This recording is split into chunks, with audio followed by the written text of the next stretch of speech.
It was a Saturday evening, and my wife and I were just getting back from doing some shopping. And we were coming up the back stairs.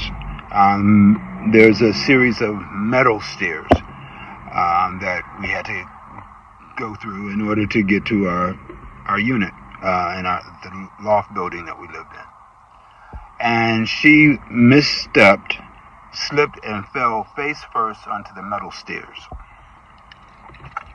Now, that was bad enough. That was really bad.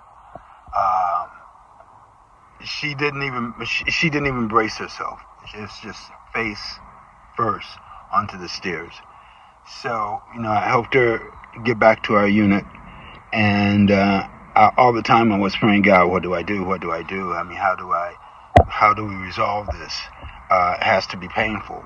It's going to leave a scar. And the challenging point about it, I mean, I wasn't trying to be all egotistical or be so concerned about what other people would say, but we were going to church the next day. And we always went to church.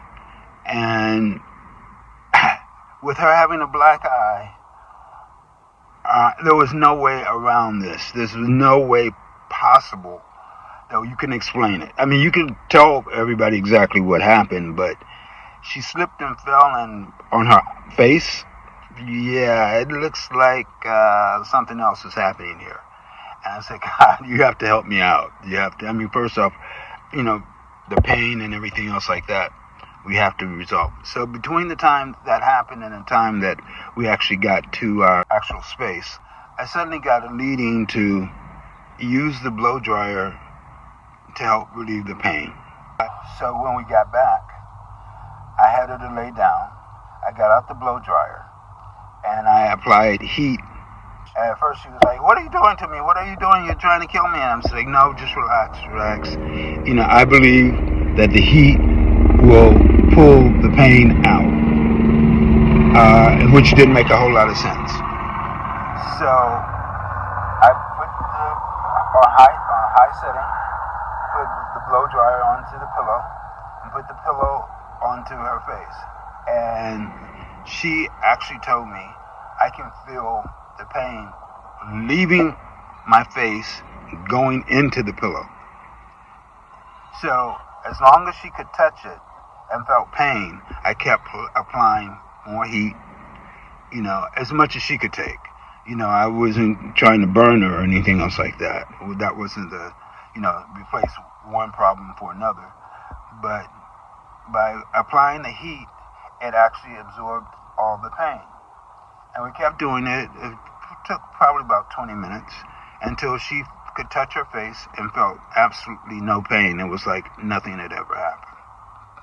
Now, would it scar? That was the big issue. Never happened. Literally, when this whole episode was over, there was never any other pain. There was never any scarring.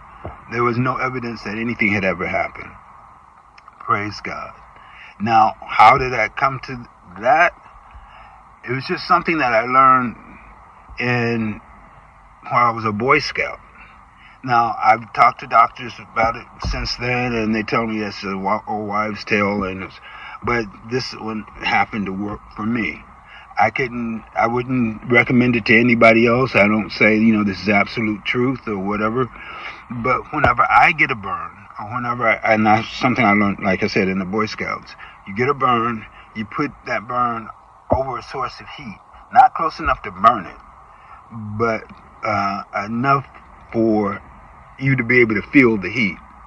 And the heat will draw the pain out of the burn and leave no scarring. Now, second to third degree burns, I don't know what the story is on that, but I didn't know whether it would work on pain, but in this particular case it did. These are just some of the things that God has shown me, and so I've utilized this on my family. It's just certain things that when things come up, the first thing I do is pray and ask God for His guidance.